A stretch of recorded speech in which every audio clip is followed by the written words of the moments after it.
of Boston College, and his research has pioneered the use of plants as scaffold for hair regeneration. Now, his work has led to significant recognition, including Professor Gaudette and his colleagues being featured throughout the world in a big feature throughout the world, including Bill Nye Saves the World in Netflix. That's an excellent series, just so you know. Also at CBS's Innovation Nation, the BBC Live Interview, and Popular Science. Okay. His work was displayed at the Centre Pompidou in Paris as part of an exhibit entitled The Factory of Life, and recently a children's book called From Plant to Human, The Extraordinary Spinach Leaf Heart by Oscar Silver was published about this inspiring work. His recent research aims to develop cost-effective methods for growing meat in the laboratory setting, which could reduce our reliance on conventional animal agriculture. Dr. Gaudette also teaches engineering mechanics, design and innovation, biomechanics, and psychology. He promotes the development of a mindset for helping others, especially in the technical courses he teaches. He was named the 2015 Faculty Member of the Year by the Current Entrepreneurial Engineering Network, and is a fellow of the American Institute of Medical and Biological Engineering and the National Academy of Inventors. So we have a great guest today. So thank you very much, Dr. Gaudette, and the floor is yours now. Thank you. Thank you for the invite to come here.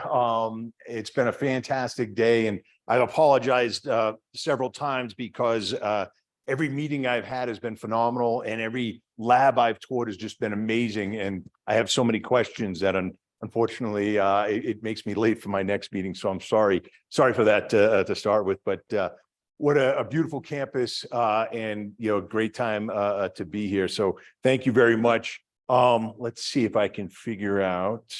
Let's see this, and then we'll go here. There we go. Oh, but we got to share this. Wait a second. I will share the screen. Oh, this one. I'm going to share it. This one? Yeah.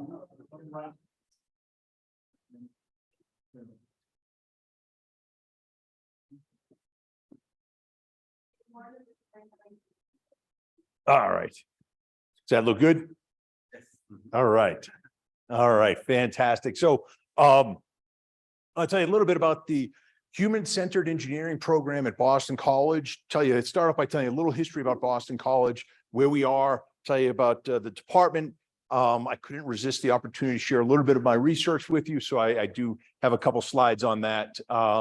And also, I want to talk about a potential project where maybe we could collaborate on. Certainly love to get your thoughts on that. But if you have any questions at any time, please do not hesitate, to ask any question. All right. So this is last summer. Boston College has a really nice retreat. They have a few retreat facilities. This is one right on the south coast of Boston, which we go to. We do, the department does a retreat every year. And my previous institution, which I really enjoyed, had a great time there. It was a very Polytechnic Institute. And our retreats were basically day-long faculty meetings. Really, really exciting. So I told myself I am not going to do that again.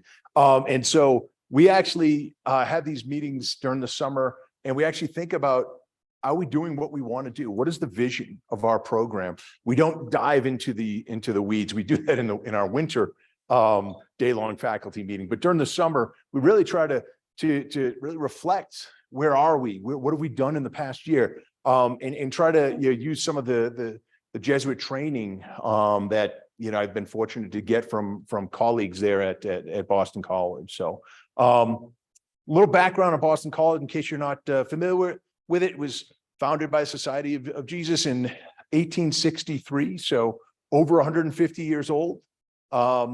It was originally located in the south end of Boston, right downtown essentially. And it moved to the Chestnut Hill section of Boston in 1913. So we've been there for over 100 years now. And the first building is Gasson Hall, named after Father Gasson, the president of Boston College at the time. And this is, in the top right is Gasson Hall back then, and on the bottom right is Gasson Hall today. Looks very similar. Boston College, I know, you travel throughout the world and colleges and universities, sometimes there's a difference with that. Boston College is a full university. We are an R1 university, so the highest research activity in the United States. There is another school that goes by Boston, and they have the name university after them. We don't like them. They're our competitors, our rivals. One of the first things I learned is Boston University is known as BU. And so the students quickly told me that sucks to be you. Right. Took me, I'll be honest with you, I'm not as quick as you. It took me a little while to get that. I was like, what are they talking? But anyways, I finally got it.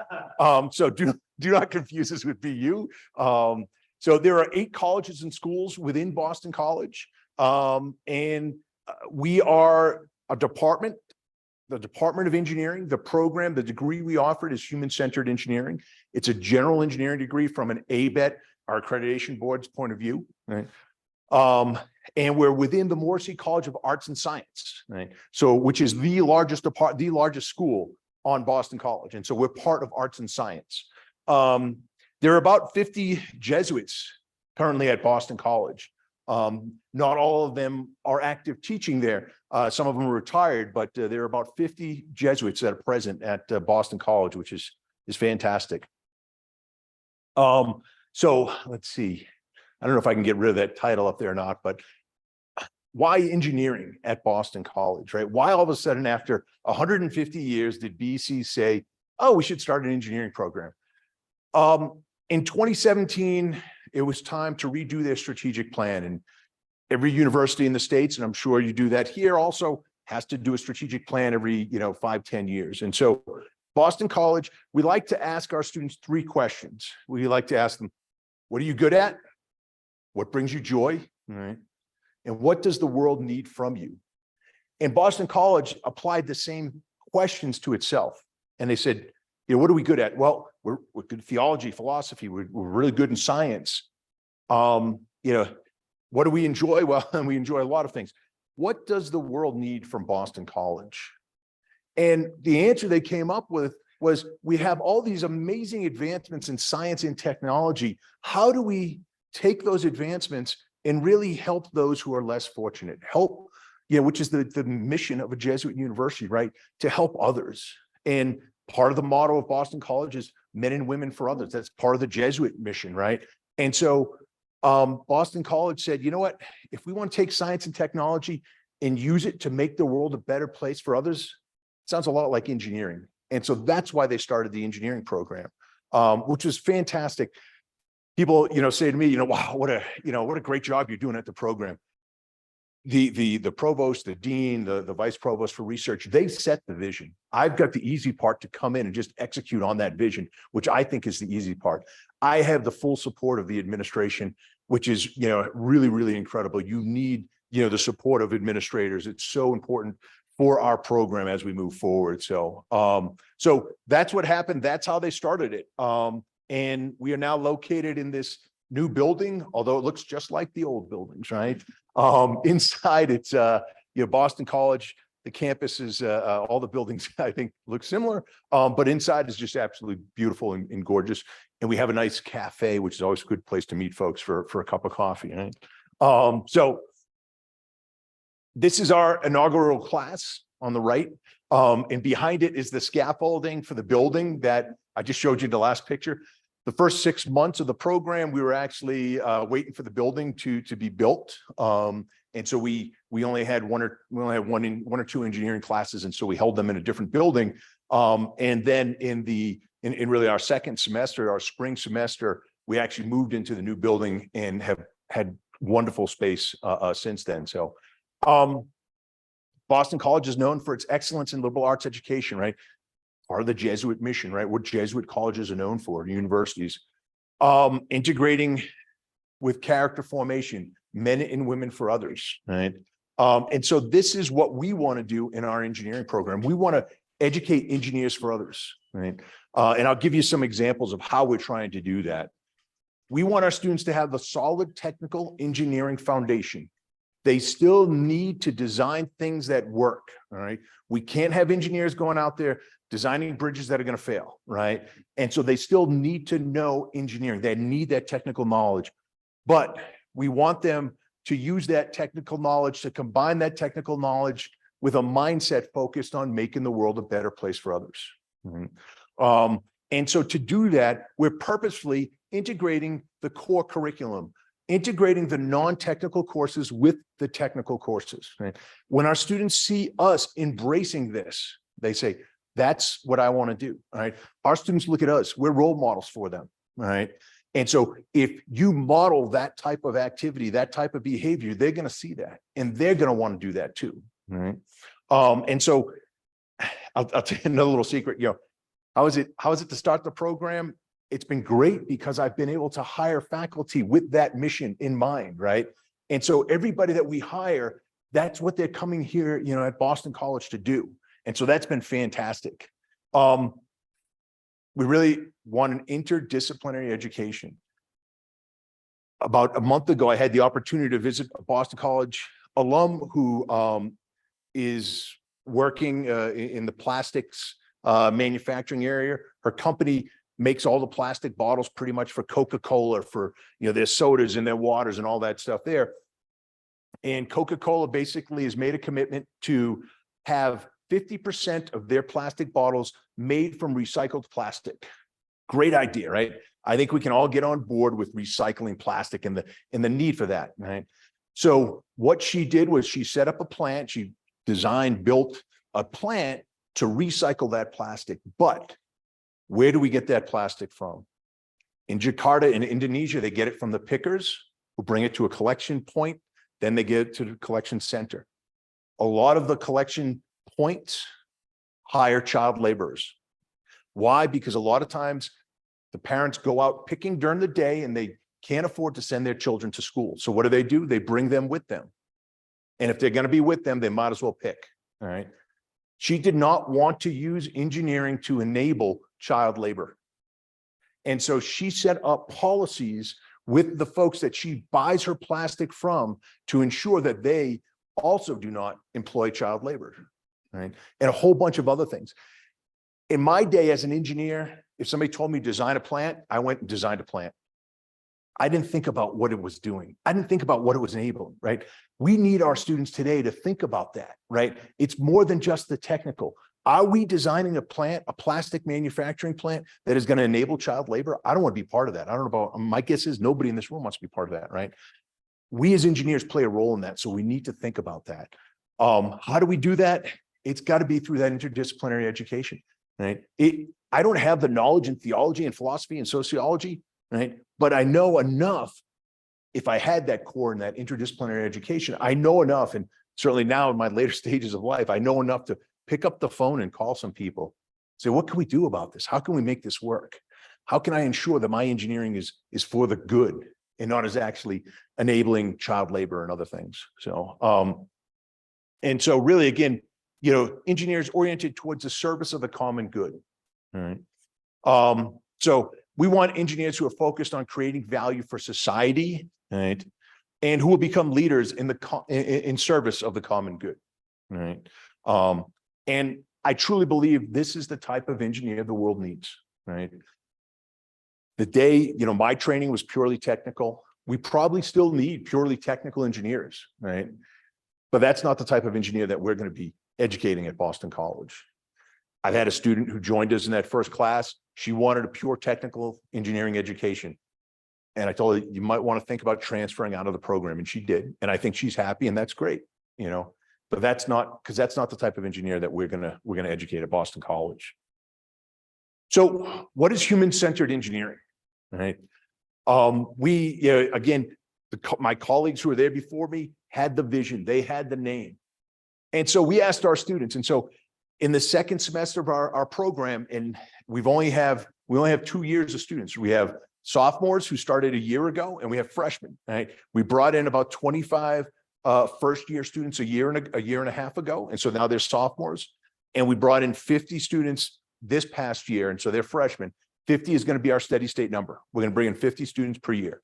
And so after their first semester, my colleague was teaching Introduction to Human-Centered Engineering, and she asked them, okay, you've been here a semester, what are your thoughts on human-centered engineering? And she kind of synthesized them into a few different categories. Our students thought about the head and the heart and the combination of the two, right? Again, that technical education with, a heart, how can we make the world better for others? Right? And so these are some of the different ways that they graphically displayed that, right? They thought about doing good with technology, right? And I visited the prosthetics lab earlier today, right? This is a prosthetic, right? We can work with people so that they can think about designing, having a unique prosthetic that expresses themselves, right?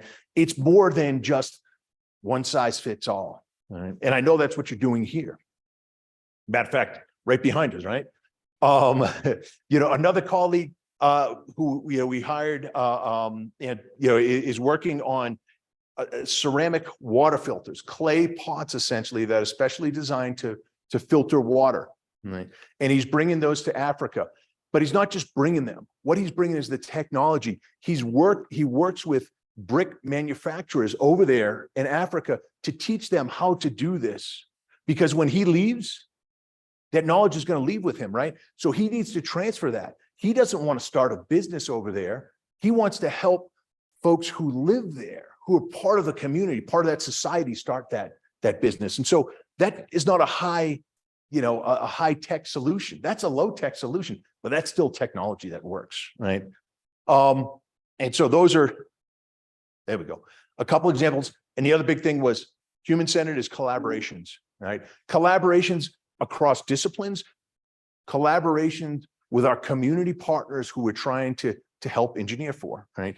Whether you're working at Boston Scientific and you're trying to develop a new heart valve or new pacemaker.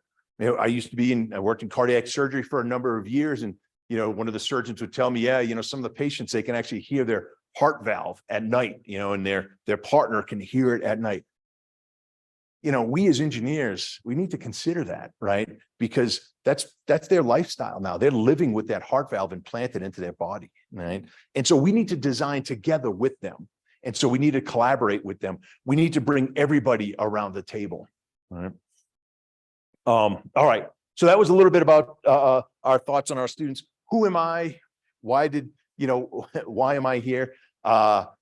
I am very, very blessed to be the chair of engineering at Boston College. Right? I am very, very fortunate and very lucky. I grew up in a little town in Massachusetts called Freetown. I got my undergraduate degree in mechanical engineering at a small university that was literally right down the road from my house, about 5-6 miles. I guess I should do the kilometer conversion, but I'm not quick enough for that. I worked for a year after I got my undergraduate degree, and I went and I wasn't happy. It wasn't intellectually stimulating. And so I went back and I talked to my undergraduate professors, and there was one in particular I remember very well. And I said, I don't know, I'm thinking about something else. Any thoughts? I want to change, my field. And he said, well, have you ever thought about graduate student? My father dropped out of high school halfway through his first year. My mom graduated high school. She was very proud of it, but that was it. She never went to college. And so I had no idea what graduate school was. And he said, oh, you ought to think about applying down to Georgia Tech, which again, I was very fortunate to get into and really had a great time down there. And I said, well, do you enjoy being a professor? And he said to me, you know what the 3 best things about being a professor are? No, what could it be? June, July, and August. Now, I don't know about you, but I find that I work just as hard in June, July, and August as I do during the year. It's just a different mindset. But anyways, so I went down to Georgia Tech, mechanical engineering, got introduced to biomedical engineering when I was down there. Georgia Tech did not have a biomedical engineering program when I was down there. Not to date myself, but it was a few years ago. And so I got my master's in mechanical. And then I went up and I worked in cardiac surgery for about 5 years at the New England Deaconess Medical Center, applying mechanical engineering to the human heart, and decided I wanted to go back and get a PhD. So I went to Stony Brook on Long Island, New York, SUNY Stony Brook, did my PhD there in biomedical engineering. My 2 advisors, one was the chair of mechanical engineering, and he did a lot of speckle interferometry. And so earlier today, I got to see some interferometry stuff in the physics lab, which brought back some good, some not so good memories. Anybody who can think back and remember their PhD studies, I'm sure there are pluses and minuses, same with me. But it was good. And my other advisor was the chief of cardiac surgery. And so I had really the best of two worlds, I think, for my advisors. I stayed on as a faculty member for a couple of years there. My wife and I are from Massachusetts. Anybody here from Long Island? All right, good. We loved Long Island.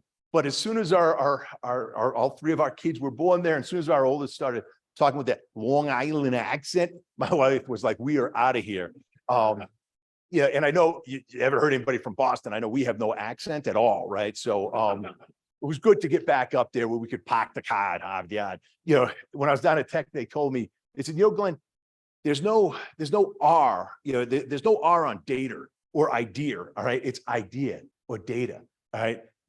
Some reason you put an R on that, but you take it off of car. There's an R on there. It's car. It's not car. All right. It's park. It's park, not park. At the end of the day, I've accounted for all my R's, so I think I'm okay. All right. But apparently down at Georgia Tech, they didn't appreciate that. So we jumped at the opportunity. I was recruited to UMass Medical School in cardiac surgery. So I spent 2 years doing tissue engineering and cardiac surgery. Working with surgeons is a lot of fun. Can be very stressful though. And so I got the opportunity to go across town to Worcester Polytechnic Institute and work back in engineering. And so I am an engineer and I really enjoy engineering. So I was in biomedical engineering with joint appointments in mechanical and robotics. And I've been at BC for about 2.5 years now. That's my family in the on the upper right. And my areas of scholarship, tissue engineering, mostly cardiac. We decellularize spinach leaves. And so if you look carefully here at Bill Nye, you might see him looking through a decellularized spinach leaf. And so we decellularized, we took all the plant cells away from the spinach leaf and turned it into a contracting human heart patch, basically. We also do some lab grown meat. And so I'll tell you a little bit about that in a slide or two. We call cellular agriculture. And I also do a lot of work in innovation and entrepreneurship. Played a leadership role in different startups. Happy to talk to you about any of that stuff. I want to share with you some of our faculty and the different expertise that they have. So Avneet Hira, she's interested in engineering education. And she wants to, part of her work is focused on how do we make maker spaces more inviting to all. And so engineering in the States, at least, has been a white male dominated field for a long time. How do we change that?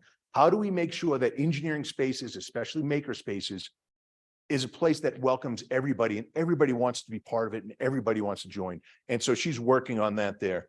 Siddharthan Govindasamy, he's an electrical engineer. He's working on how do we get broadband access basically to everyone and to get it in an affordable way. All right, so he's working on a lot of new technology methods. Brian Ranger joins us from the Gates Foundation. He's doing biomechanics, prosthetics. One of the things he's really working on now is ultrasound imaging for nutritional status in pediatric population. And so if anybody's seen an ultrasound, right, it's basically a handheld device. And so today we can have an ultrasound that's about the size of my phone, right? But if we want to use this in low resource communities, we still need an ultrasound technician to hold that probe. And if anybody's ever had an ultrasound, you know that they work magic, right? They know exactly where to put that probe and how much pressure to put on it all. It's amazing. So what he's doing is he's using robotics and machine learning to automate that process, right? And to look at those images and say, oh, that's a good image, and acquire that image and then send it to the ultrasound technician who can analyze it and figure out what's going on there. If we want to bring if we want to bring technologies that are portable to low resource community, we got to think about the entire process, right? Which involves a technician. So he's doing that. Jonathan Crones, he's in environmental engineering and industrial ecology and sustainability. Ali Salafu, he just joined us. He's the one who's working on the clay pots that I told you earlier for water filtration. And Jenna Ton is a historian of science and technology. She's not an engineer, right? But she's our undergraduate program director, and she really makes sure that we stay connected with the rest of the campus because we are a small program, right? And we're very, very fortunate to have, there's a couple of chats there. I don't know. Is anybody? Are there questions? Oh, there's three. I can't hear you. Oh, this thing's red. Can we? Is that bad?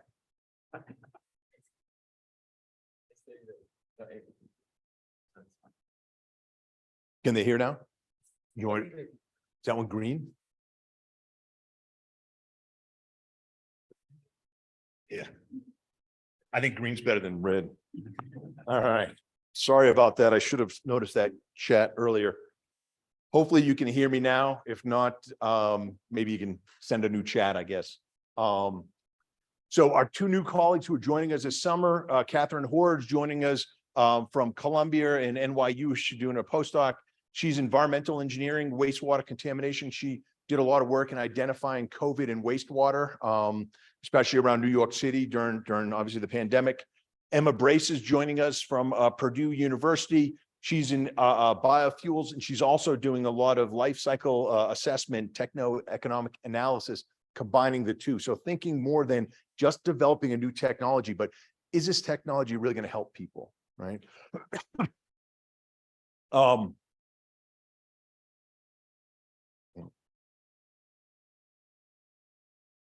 No. Let's see. There we go. All right. So what do I look for when I'm looking to hire new faculty? I want faculty who are team players. I want there to be evidence of collaboration, right? Diversity is really, really important. Again, going back to what my colleague Avneet's trying to do, part of it is we're role models. We are role models, right? And we need to show that engineering is here for everybody, right? And diversity really helps. In addition, a diverse thought is really, really important, all right? And so that's going to help us to develop solutions that will have real impact. I also want them to be enthusiastic about Jesuit education. In my 2.5 years at Boston College, so I had never been part of I was raised a Catholic, but I never went to any Catholic high school or college, never been part of one till I got to Boston College. I have been amazed at the Jesuit pedagogy, the Jesuit thinking, and I fully embrace it. I didn't know what it was, right? But when I read some of the material, our dean, when he interviews our faculty candidates, he sends them a little bit of a Jesuit history and Jesuit education before they come and interview. And so he actually will talk to them about that during his interview with them and see, are they really enthusiastic about what we're trying to do here? Do they want to be part of this unique Jesuit education system? I also want faculty who are going to put students first.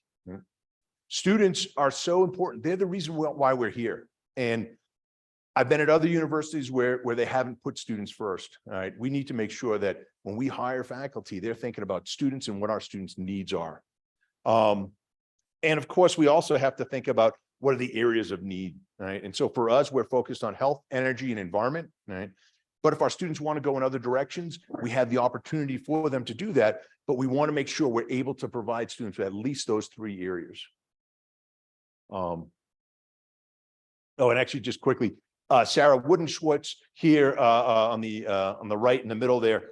Yeah, she was named a rising star by an organization. I think it's really important that we as leaders, support our junior faculty, whether that's nominating them for awards. These awards are won because people nominate them, right? That's half the battle. And so as leaders, we need to keep that in mind. And also a former student who is now a PhD, who he participated in a workshop aimed at increasing diversity in faculty members, right? And so we need to think about those opportunities also. All right, so to jump a little bit into some of the research I'm doing, right, and to give you an example of this interdisciplinary approach. One of the big problems we have is how do we feed the world without killing it, right? Animal agriculture is a big pollutant. It's destroying our environment, right? It requires, it gives off a lot of greenhouse gases. It requires a tremendous amount of land, a tremendous amount of water. Right? We know the world's population is increasing. And we know the world's population continues, the meat consumption continues to increase. We need to, face that. That's a reality. And so what can we do about that? And so on the right here is just some of the resources that go into making a 1/4 pound hamburger. All right, let's see, what's that, a 1/4 pound, 1/10 of a kilo hamburger, all right? Your regular burger, 50 gallons of water, all right? That's a lot, all right? So how can we decrease that? We've been looking at growing meat in the lab, what we call cultivated meat production, all right? So what does it take to grow meat in the lab? It takes a lot, all right? I'll start off with some of the technical stuff, and then I want to talk about where the real impact is going to be, right? So one of the ways we want to do it is isolate a muscle sample from a cow, all right? And then isolate the satellite cells. These are the progenitor cells. These are the cells that proliferate and turn into muscle, right? When we eat a steak, when we eat a hamburger, we're eating fat cells and we're eating muscle cells, right? And so we want to take them from the cow, we want to put them into a bioreactor and let them grow. Feed them what my students call Gatorade for cells, all right? And allow them to proliferate and grow and grow. In order to do that, they want to grab onto something. And so what do we look to grow them on? We need a scaffold. What do we need in a scaffold? We need something that's edible. We need something that has a large surface area. We need something that's kind of buoyant.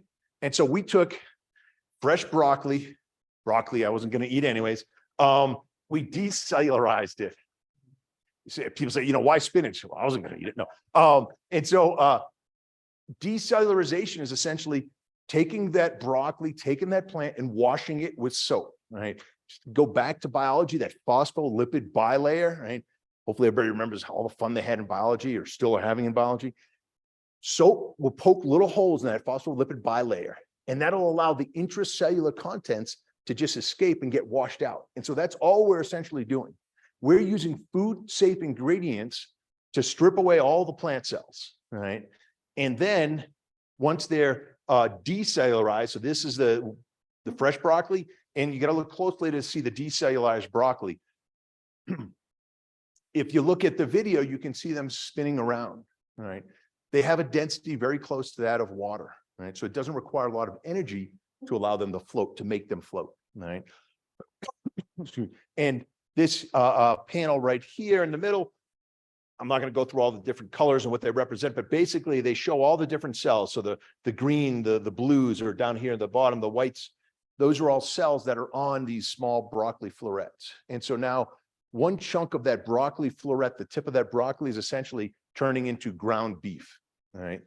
And so that's what we're working on in the lab. But if we think about where the expenses are in this product, in this procedure, one of the biggest expenses is in the media that's in here. The cells chew up the oxygen, they spit out CO2, and they chew up sugars, and they give off different byproducts, right? Ammonia being one of them, right? So what one of my students did was he said, can we take algae and can we take this media after the cells, the animal cells, have chewed it up basically, right? And can we then feed it to algae? And what will algae do? Algae will take up that CO2, right? And it'll take up the ammonia and it'll produce oxygen, right? And so when we looked at the cytotoxicity, basically, are the cells surviving after they've been grown in this solution with media in it, with algae in it? The answer was yes, from this chart here. Over here, we looked at ammonia, which is a byproduct when you grow cells. So the fresh media, the fresh Gatorade for cells, right? It has an ammonia concentration right here. It's very tight because we buy it from a manufacturer, right? And then the cells give off this byproduct. And it's detrimental for cells. It's going to stop them from growing, from proliferating. Algae, on the other hand, they love this stuff and they chew it up. And so you can see it dropping back down. And so now we've got this circular system, essentially a little ecosystem, right, to grow plant cells. Here's the media up top here with the algae. For those of you who've grown cells before, you might be familiar with that pink color to the cell, to the media. We've isolated now, we've just used filtration and removed the algae from the media. And there you can see the algae up top there. And now that media is ready to be used to grow the cells in it again. We're not buying new media. And so really, really cutting down the cost. This is all engineering, a lot of great engineering that goes on here. But how can we really have an impact in the world? One things we've got to think about is this here, right? We got to think about farmers, right? Farmers are hard workers and they're barely surviving economically, right? If we tell them they've got to continue to decrease their herd because we're growing meat, right? We're going to put them out of business, right? And what are we going to do, you know? And so we need to think about them in the model.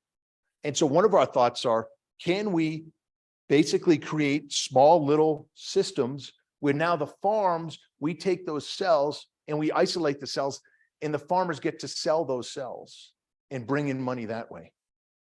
It turns out farmers don't make a lot of money for each animal.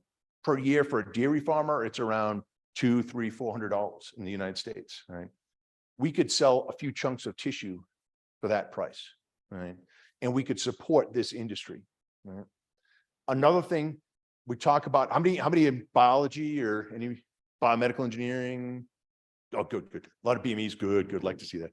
Genetics, right? So we could take these cells and we could genetically modify them and turn them into induced pluripotent stem cells, essentially, right?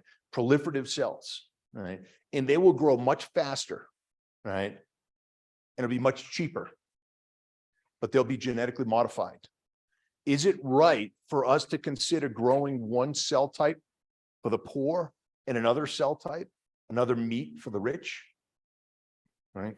That's a decision we as a group, as a society, have to consider, have to think about, have to make. It's not a decision for me alone to make, but it's a decision that we collectively should be informed on and thinking about, because if we don't want to go down that path, let's not start with GMO-based foods now, right?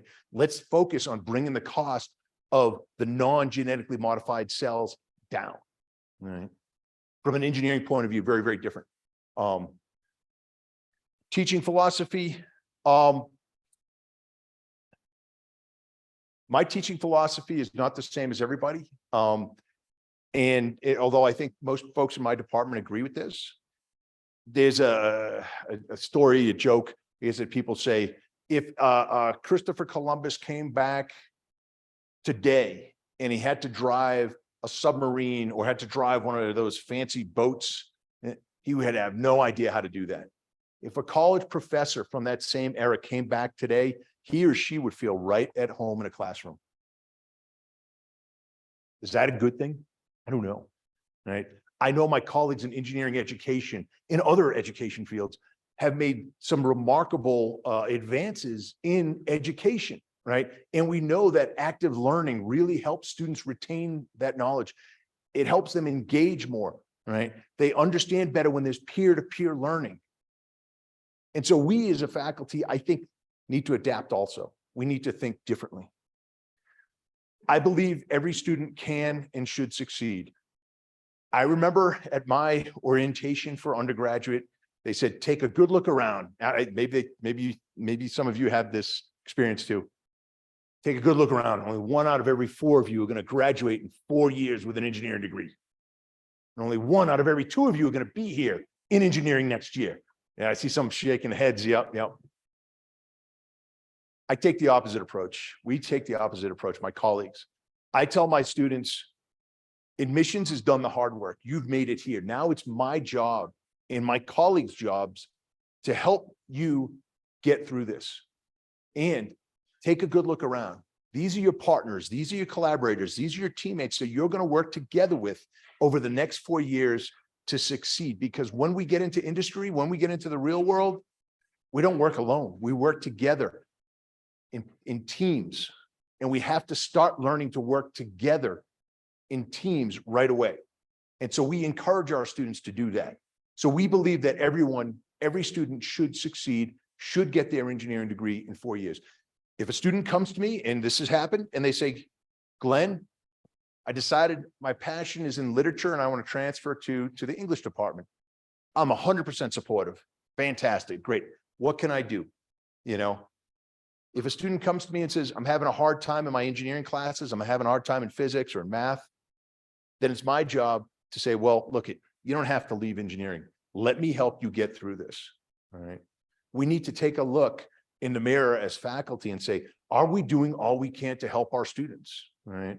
And does it cause me to stay up late at night? Yes. Do I have phone calls, Zoom calls, 10, 11 o'clock, midnight sometimes with students? Yes. I don't understand why they think I'm up that late normally, but okay.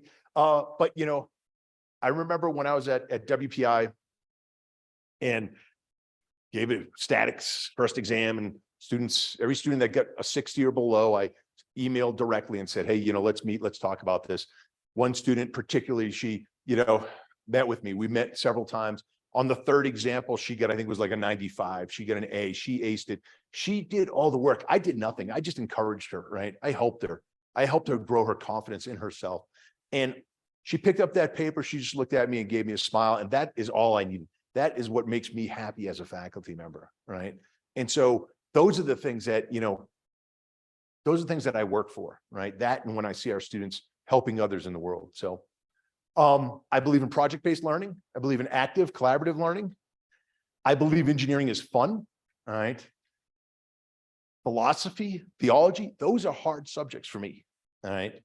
Engineering, whew, I'm thankful that engineering's there. So I think today's engineers, they need technical knowledge with a mindset of helping others. And so these are some of our students here at our pancake breakfast during final exam period.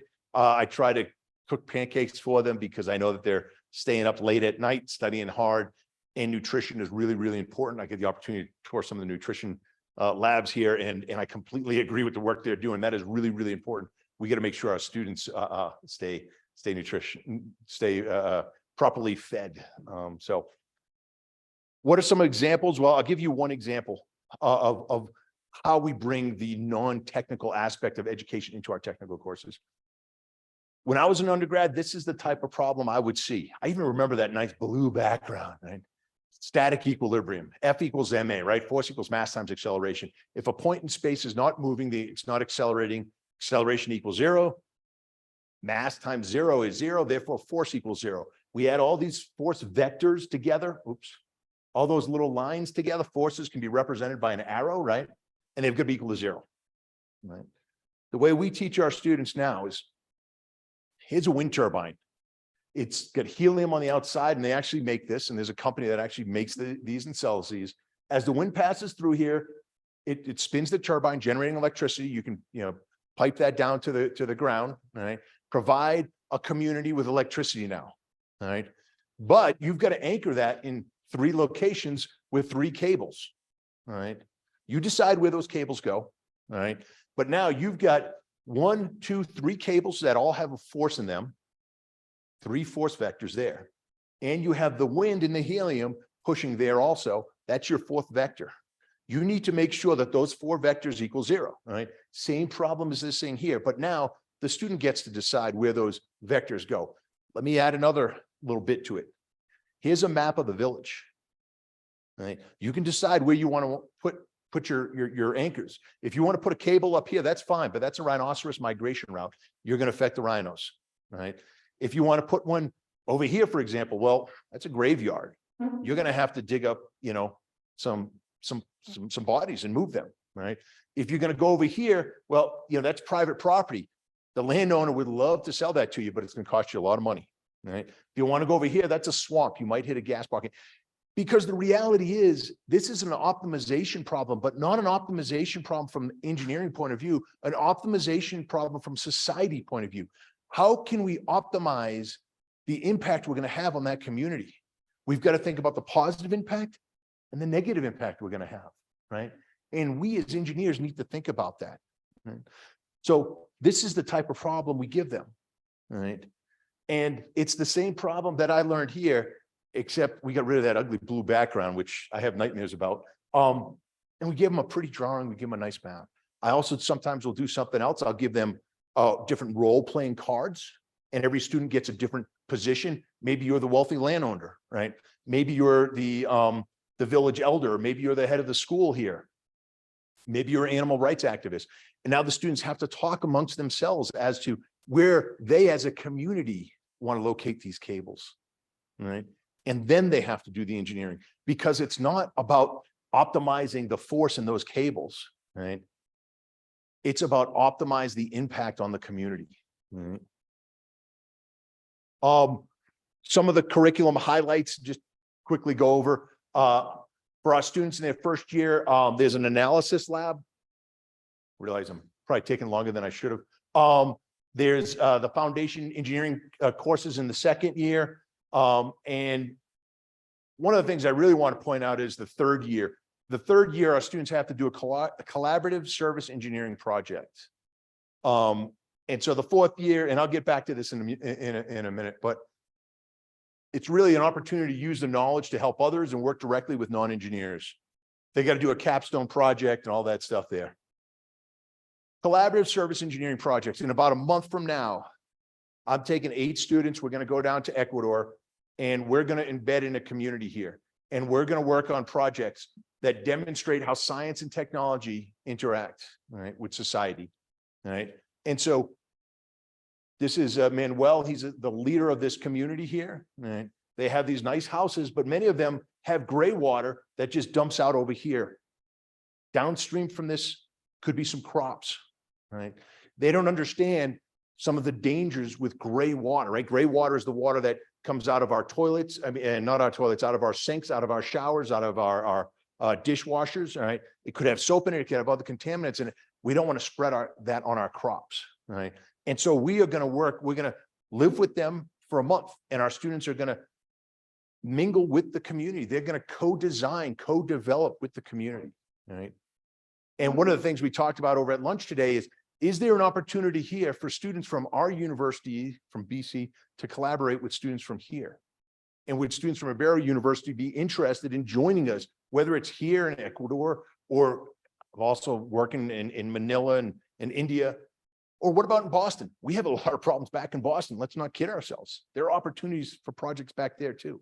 And so is this an opportunity where we can get our students together? Because imagine now the collaborative, not just be working with the community, but also be working with students from another university. And I'll go one step further, not just engineers, right? Think about the economics behind some of this. Think about the policy changes that may need to take place. Think about the communication with the community that needs to happen here. How can we get students from all these different backgrounds working together on a project that is going to have significant impact on those who are less fortunate than us? All right.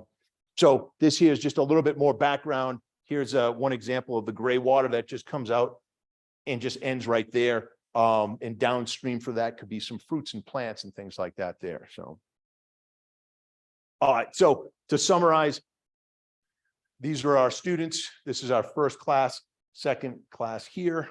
We think we really need to think about educating engineers for others. Think about others in everything we do in engineering. Technical knowledge with a mindset focused on helping others. Every student can and should succeed. It's our job as faculty members to help students learn. Engineering is fun. At least I think so. I hope others think so too. Research at Boston College, and certainly from what I've seen here also, is multidisciplinary, and it's fun too. And with that, I'll be happy to take any questions you might have.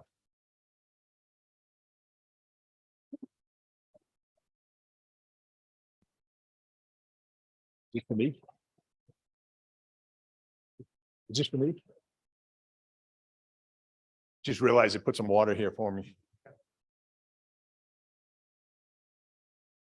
Questions, thoughts?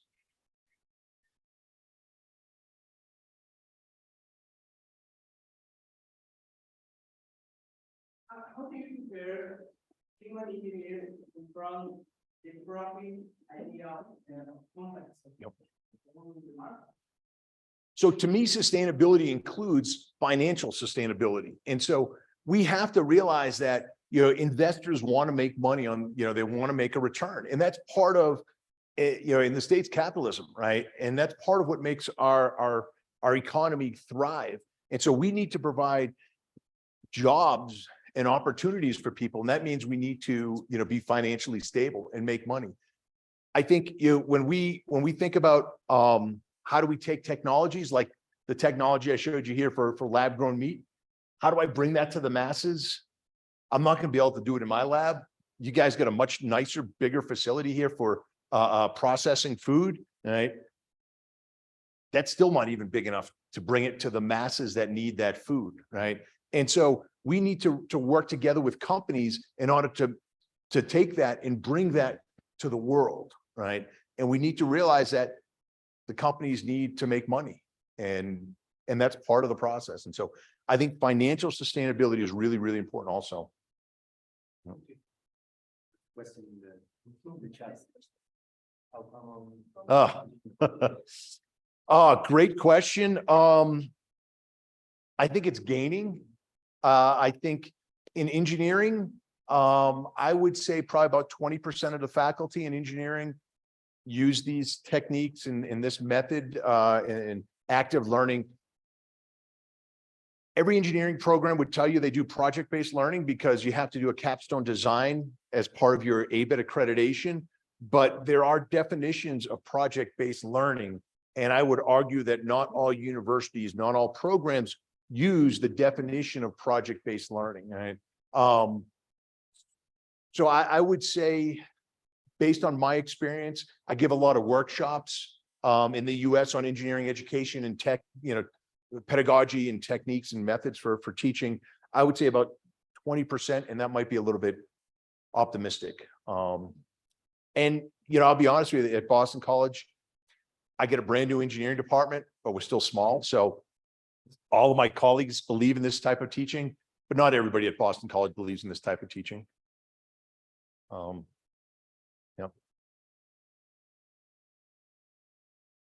Glenn, you were sharing with me a few months ago some specific examples about teaching in a collaborative way with colleagues from other disciplines. Yep. You were talking about a class that you have in which you have an engineer and a historian teaching together. Yep.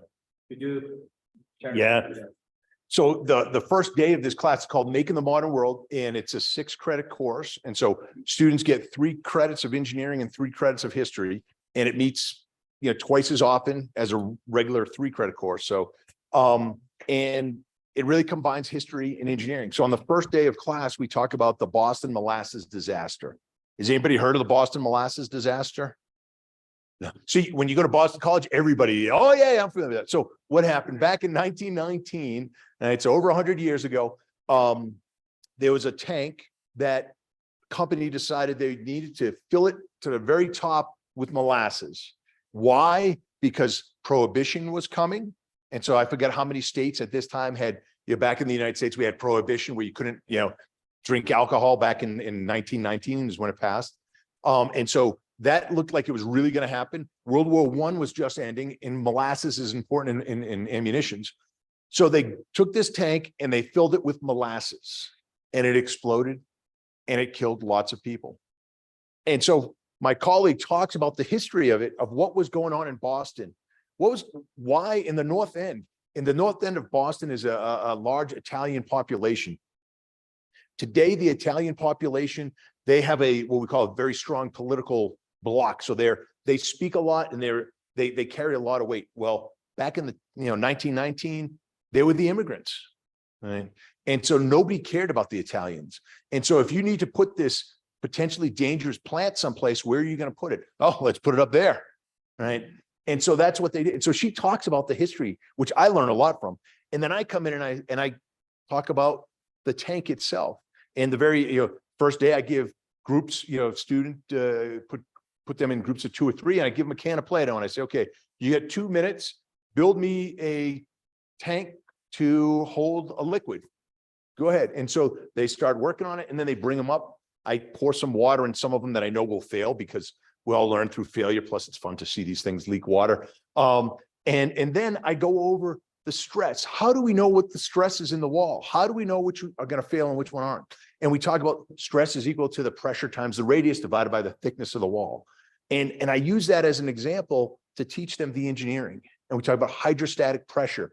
Again, if I do that just saying, okay, imagine if you had a bucket of water and it was this high and what would be the pressure at the bottom of the bucket? Well, let's use a real world example. Let's use something that happened over 100 years ago here down the road in Boston to teach them engineering, but also teaching them history at the same time. And so I get very excited. I love that course. I really enjoyed teaching it. My colleague, I think, enjoyed teaching it, which, I can be a kind of active person, I guess. And so she was very worried, that Glenn, you're not going to have enough time to get everybody Play-Doh and let them build something. And it worked. And again, that active learning, them actually getting to build it with their hands. And then me later on in the class, a week or two later, we talk about material science. Does the material matter? Is the stress going to be different if it's steel or if it's going to be Play-Doh? And the answer, of course, is no, because it's equal to the pressure times radius divided by the thickness, right? But I can go over that. So why don't we make it out of Play-Doh? Oh, material properties. And so now I can introduce that to them. And so we really try to combine the history with the engineering technology so that our engineering students realize that, they have a voice in these decisions. In 1910, when they built that tank, they could have spoken out and said, you know what, we shouldn't be building this tank in this highly populated zone, right? And back in the 1980s, when I was working in industry, I didn't feel I had the voice to speak out. We want our students to understand that they do have that voice. Is that what you're? Yeah, referring to? Yeah, I really enjoyed it. Thanks. So we only have a general engineering program right now. I don't know if it will change in the future because we've got to get ABET accredited. And so we're going to have a focus in general engineering in applications in the health, energy, and environment. But it's not going to be biomedical engineering. It's not going to be mechanical or electrical. It's just going to be general engineering. We're going to go for ABET accreditation. You have to graduate your first students. And so in about 2 years, we'll start going for the accreditation process. But it's going to be in general engineering. After that, we'll decide if we want to go in different subspecialties, essentially, of engineering. So, but it's general engineering right now. And their degree is actually going to say human-centered engineering.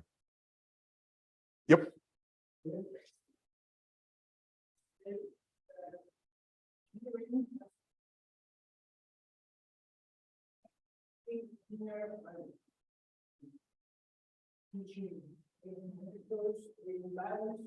And you know that those aspects are very important. Yep.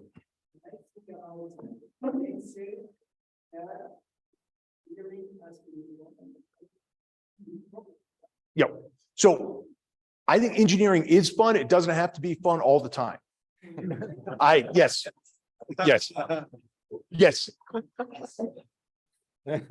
Yes. No. And I tell in my class, and when I'm teaching Egan, no, yep, but we also need, yes, yeah.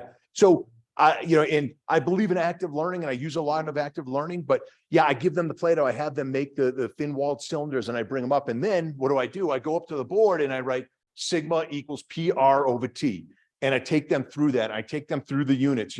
Again, all up at the board, but because they've seen, their thin-walled cylinder, now when I refer to a thin-walled cylinder, they see, oh, that's what I made the first day of class, But yeah, there's still didactic lecture needs to happen. You need a time to write up at the board and to be kind of the sage on the stage, as we call it, right? So I'm the one up at the board writing things.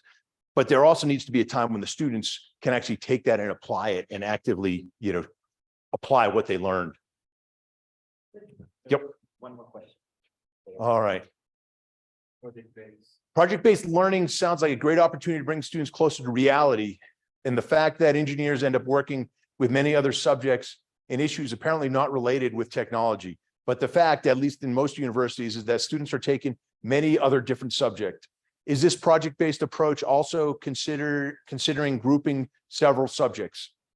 in credits. And so I think that example of making a modern world is one, but I think, again, as engineers, we need to make sure that that happens. And so in my classes, sometimes I'll throw out questions about, different philosophy, and not that there's a right or wrong answer, but I want them to think about that. I want them to reflect a little bit upon that. I think when I have students write a report, it's not just a technical white paper like we used to do in engineering, but also I need them to include something about how is this going to impact society? How is this going to impact others? And so in the project-based education, if we think about government regulations, right? There's a lot of law that goes in there, but there's a lot of, political science, right? Policy making that goes on in there. And so I need my students as engineers to think about that and think about how are we going to incorporate these different subjects? And I think, in the presentation, in the report is a good place for them to demonstrate that. Yep. Center design approach your courses, what is? Yeah. And so right off the bat, the first thing our students do is take in this Making the Modern World course, we talk about design thinking, which is really a human-centered approach. So they could either take this Making the Modern World course I mentioned earlier, or they could take design thinking in their first year, in their first semester. And we want them to really start thinking about that right from the get-go, that when we design anything, even if it's that camera on that tripod, right? I love things like that, because half the times, I don't know, maybe I'm just clumsy or I got big fingers, but they put these little screws in there that you got to tighten up that I can barely get my fingers in there. Clearly not a human-centered approach there, right? And so we need to think about people, and that's one example with technology that's here, but never mind out in, in the community, right? So we want our students to think about that right away, right off the get-go. Yeah, and we keep using it throughout the year, in the years. But and I think in experience, and you already mentioned, working with the users, how is it different than working in the industry, or do you see a human-centered approach the same as will be with users and to be in the industry, in industry or with other industries? Do you think this will be the same or as easy as you will have here? Yes and no. I mean, I think working with community, you really get to see firsthand almost, the immediate results of your action. Working in industry, it's a little bit trickier, but if I'm designing a jet engine, well, I know those jet engines are flying over populated areas, right? And so can I think about how do I reduce the sound as I'm designing it? Do I think about where am I buying my parts from? Do I think it's right to buy parts from industries that don't, that basically employ child labor, right? And so I think we can have, even in industry, a human-centered approach that really makes a difference in the world and makes the world a better place for others. Is it as easy? Sometimes, no, it's not as easy. But is it there? Yes, I think it is there.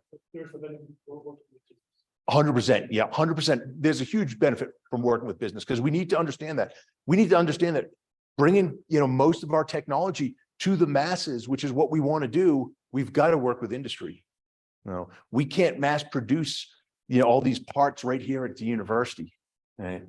And so we've got to think about working with industry. My question is related to the previous one about how common is human approach. Yep. Usually in universities. But about the other side, how about the demand for the industry for this kind of profile? Yeah. So it's difficult to say because we haven't graduated students yet, right? So I can't say for sure, right, that, oh yeah, students got great jobs. But I can tell you that a lot of industry folks that I've talked to have said, this is the kind of engineer we need. There's no question they need the technical knowledge, right? They're going to trust all of us to get them the technical knowledge. What separates one candidate from the next?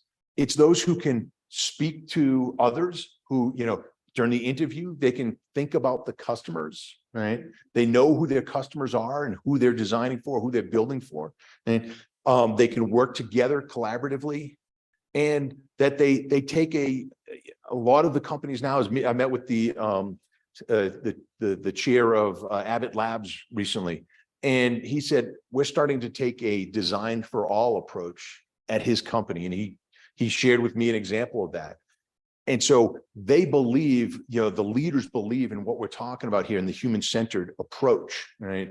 But I don't have the evidence to say, oh yeah, we graduated 25 engineers and everyone has a job and they each had 6 offers.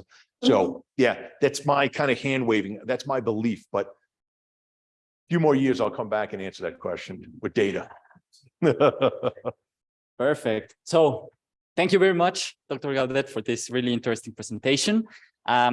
So thank you. Thank you.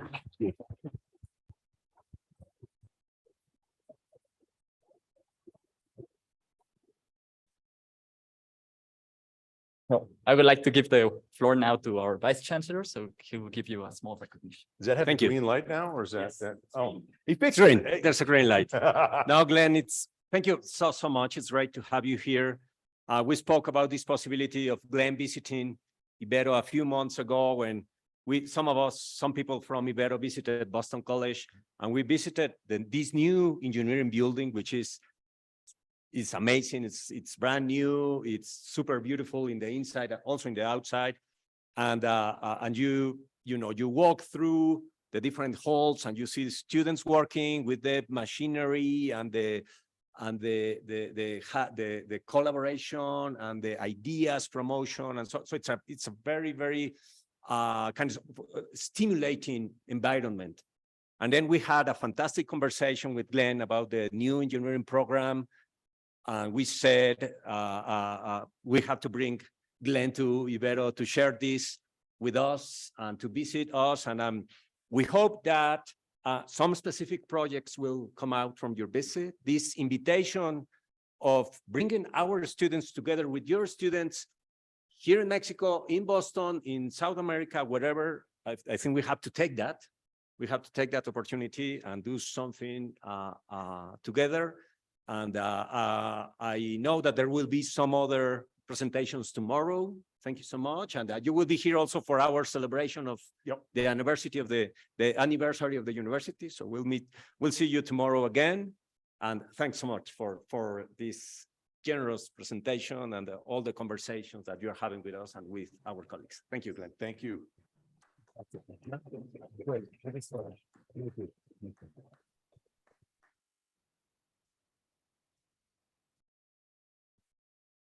Y gracias a todos por venir.